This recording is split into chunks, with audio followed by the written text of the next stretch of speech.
Pelaku pembunuhan Zetro Leonardo Putra, diplomat Kedutaan Besar Republik Indonesia di Lima, Peru, ditangkap oleh kepolisian Peru di San Martin de Porres. Mereka yang ditangkap berjumlah 5 orang. 3 diantaranya merupakan warga negara Venezuela dan 2 lainnya warga negara Kuba. Kelimanya ditangkap di tempat yang diyakini menjadi pusat operasi mereka, yaitu di sebuah hotel di Avenida Peru, San Martin de Porres. Adapun barang bukti yang disita pihak kepolisian adalah pistol yang dipakai untuk menembak Zetro dan sepeda yang digunakan untuk melancarkan aksi itu.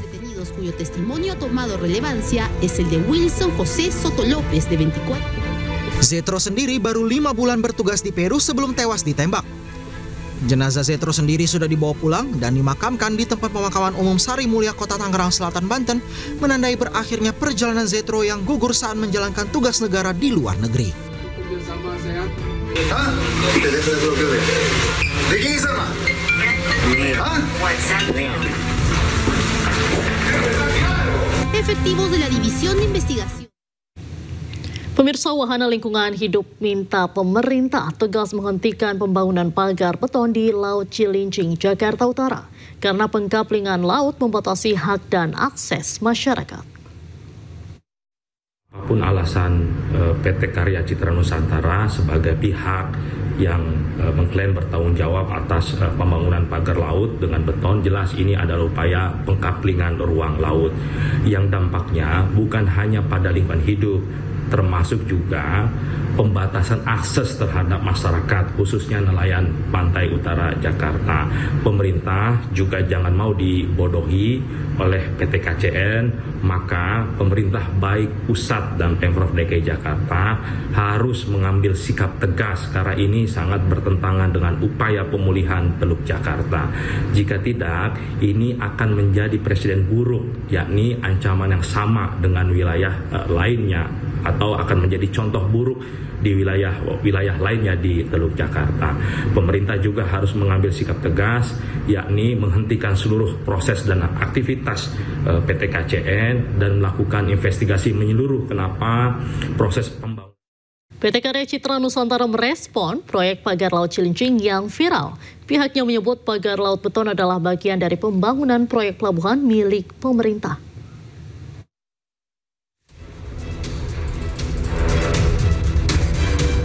Pemerintah bersama dengan PT Karya Citra Nusantara merespon heboh pagar laut di perairan Cilincing, Jakarta Utara. Dalam konferensi persnya, pagar laut beton itu adalah bagian dari pembangunan proyek strategis nasional yang perizinannya telah dipenuhi oleh PT Karya Citra Nusantara. Pemenuhan aspek hukum mulai dari perizinan dan AMDAL pembangunan pagar laut melibatkan Kejaksaan Agung, Kementerian Lingkungan Hidup, dan Kementerian Kelautan dan Perikanan. Bahkan sebelum membangun proyek ini, perusahaan telah melakukan sosialisasi pada masyarakat. Sebetulnya proses pembangunan ini kan sudah dimulai 2010 dan polanya sama. Tidak ada yang ribut pada waktu itu, baru sekarang. Di saat Pier 3 tadi, tolong ditayangkan Pier 3. Ya, jadi nanti rekan-rekan bisa lihat di lapangan sendiri bahwa kalau kita lihat proses cara bangunnya tetap sama, tidak ada yang beda. Dan ini bukan proyek loro-joran yang katanya bisa bikin 1 hari langsung jadi. Ya, tapi ini memang melalui satu proses yang cukup lama. Nah, pertanyaan kedua, apakah kami sudah melakukan sosialisasi? Tentu kami lakukan. Pada misalnya contoh, dengan adanya undang-undang yang dalam berkala berubah, kami juga menyesuaikan. Contoh, AMDAL kami itu langsung dari Kementerian Lingkungan.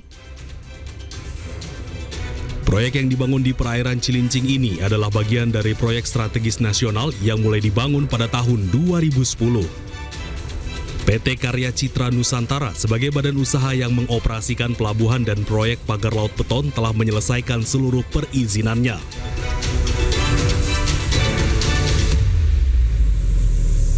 Pemirsa, perseteruan antara influencer Ferry Irwandi dengan pihak Tentara Nasional Indonesia akhirnya mencapai titik akhir yang menyejukkan. Melalui unggahan media sosial Instagram, Ferry umumkan kedua belah pihak telah sepakat berdamai.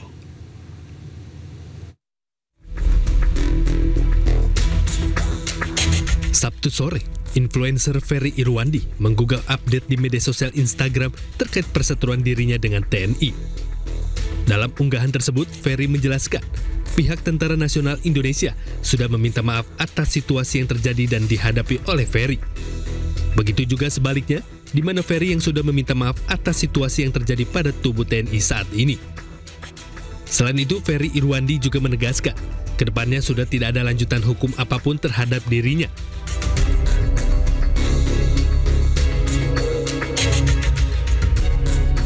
Urusan antara Ferry dan TNI pun selesai. Dari tim liputan iNews melaporkan. Setelah unjuk rasa sepekan di berbagai wilayah di Indonesia, pemerintah dan DPR RI akhirnya sepakat mempercepat pembahasan RUU perampasan aset. DPR RI sepakat memasukkan RUU perampasan aset ke dalam program legislasi nasional prioritas 2025.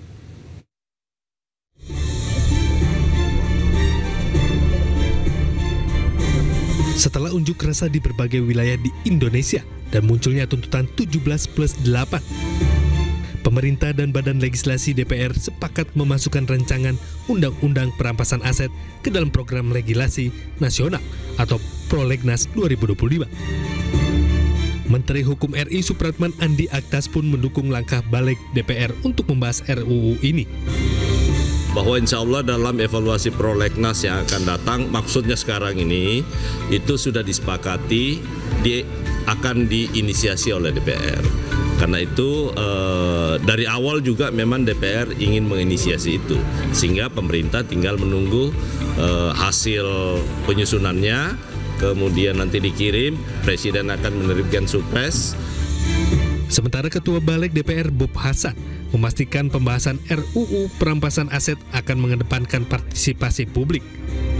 Seluruh elemen masyarakat bisa memberi masukan ke dalam RUU perampasan aset secara terbuka. Targetnya tahun ini semuanya harus dibereskan, tetapi kemudian kita ini namanya meaningful. Harus memenuhi meaningful partisipasi publik. Meaningful itu adalah yang bermakna. Nah, maknanya adalah apa? Kita jangan hanya tahu judulnya perampasan aset. Harus tahu seluruh publik apa isinya perampasan aset itu. Wacana dari pemerintah dan DPR untuk membahas RUU perampasan aset sudah bergulir sejak 2023. Kala itu pemerintahan Presiden Joko Widodo telah mengirimkan surat Presiden atau Supres RUU perampasan aset pada 4 Mei 2023. Namun hingga rapat paripurna terakhir DPR periode 2019-2024 pada 30 September 2024, pembahasan RUU perampasan aset belum pernah dilakukan. Tim liputan iNews melaporkan. Mahfud MD, Menteri Koordinator Bidang Politik Hukum dan Keamanan periode 2019 hingga 2024, menyebut banyak pihak yang bicara mengenai mekanisme perampasan aset namun belum memahami sepenuhnya. Mahfud menegaskan perampasan aset dalam tindak pidana tidak bisa dilakukan secara sembarangan. Yang berkomentar tapi belum tahu. Misalnya mengatakan, bahaya tuh undang-undang perampasan aset. Harta Anda hanya karena Anda dicurigai bisa dirampas. Enggak. Jadi untuk perampasan aset dalam tindak pidana itu ada satu tindak pidana yang tidak bisa segera dilakukan, tetapi kalau dibiarkan asetnya itu kan hilang. Ya. Misalnya, ini ada tindak pidana. Misalnya ya, rumah ini diindikasikan tindak pidana. Ya, Mas Denny pergi entah kemana, nggak ada. Ini rampas dulu biar dia pulang. Tetapi perampasan aset ini bukan dirampas oleh polisi, bukan. Itu pengadilan yang mutus.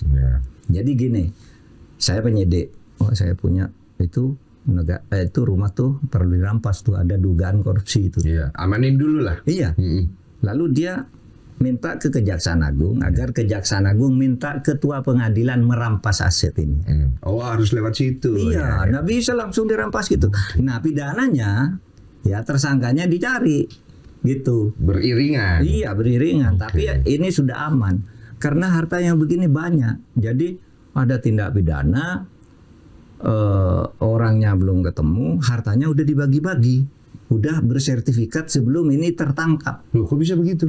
Lah kan banyak. Ya, kayak ini BLBI ini, jaminan BLBI. Itu jadinya pelanggaran hukum lagi dong. Dia pelanggaran hukum. Kalau ada undang-undang perampasan aset, biar orangnya lari, saya bawa ini. Betul. Nanti kalau pulang dihitung lagi. Betul. Putusan pengadilan mengatakan, Pak, Anda yang rumah perampasan aset kemarin 7 hektar, itu yang 6 hektar saja yang boleh Anda ambil. Ya, sisanya kembalikan. Sesudah ada putusan hakim pidananya. Kalau perampasan asetnya ini dilakukan dengan cara perdata. Ini kasus pidana, tetapi diselesaikan dengan cara perdata. Diambil dulu.